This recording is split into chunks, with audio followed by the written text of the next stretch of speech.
Hi there, I'm in Istanbul today, visiting the ancient Grand Mosque, not mosque, I'm doing that tomorrow, the Grand Bazaar. It's 600 years old. It's such a beautifully rich space, as you can see behind me. There's such sort of ancient things that they're selling, and mixed in with the unfortunate sort of copies of Rolexes and Gucci stuff. But either way, wonderful to be experiencing.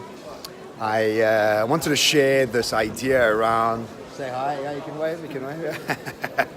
I wanted to share this idea around a question I get a lot after my keynotes, and I've said it in the title of the video.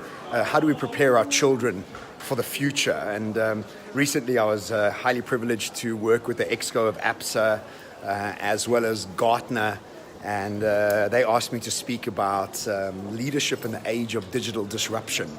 And leadership becomes such a clear sort of topic that we need to be discussing, not only for our organizations, but for our families and even for ourselves. And so I obviously do a lot of research for my keynotes, and I like to share these points that I've researched because I think they're there to help as many people as possible. So the question is this, is how do we prepare our children for the future? Let alone ourselves. I mean, our children, how do we get them to start seeing the world in a different way? And I want to start it off by saying accomplishments do not equal purpose. And I think that's really important to focus on, is that a lot of the times people think because they're very well accomplished, which is extremely plaudable because it's fantastic, people have worked hard for it, they become doctors and lawyers and climb corporate ladders, become EXCO members, but it doesn't always equal their purpose. And that's unfortunate because I think a lot of people get to the end of their careers and have accomplished a lot, but haven't discovered their purpose. And I think let's start with that, because there's 4 points that we need to be doing in order to get our kids ready for the future. And just by the way, I don't have any kids, but this question comes up all the time. And Super Dog, my dog, is extremely ready for the future, so I don't have to teach him anything. But either way, let's get back to it. There's 4 points. First, passion.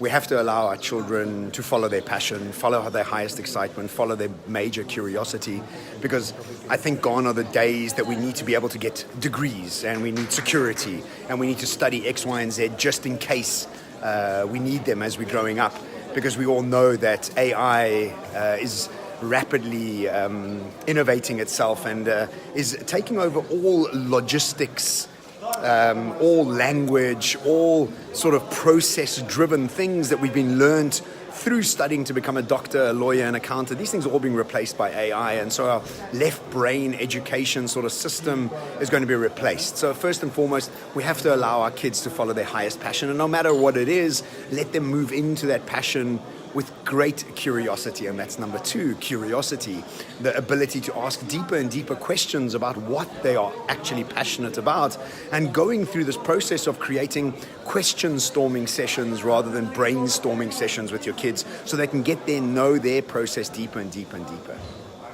And the third thing is grit. This idea that overnight success happens in 10 years. And I know this myself, is after doing what I do for many, many, many years and only watching the momentum really kick in after 7 or 8 years. And you speak to many successful business people and it takes them a good long chunk of time to come up with success. So grit becomes the third thing. So it's passion, curiosity, grit. And the fourth one, and I think maybe the most important one, is this: your actions are so loud, I can't hear a word you're saying. And if your kids are watching you in a miserable job, doing something you don't like, and then expecting them to adopt passion, flexibility, agility, curiosity, and grit, you're actually doing yourself an injustice, and so to your kids as well. So I hope this has helped, and I hope this has given you the sort of ideology of what we need to do for our kids to prepare them for the future, because we obviously know the future that we're moving into is so different to the past that we're coming from, and getting them ready requires a whole different set of rules. Either way, I'm going to be enjoying the next couple of days in Istanbul, and then I'm off to Geneva, and just enjoying and taking in this sort of ancient land. Ciao, have a great weekend.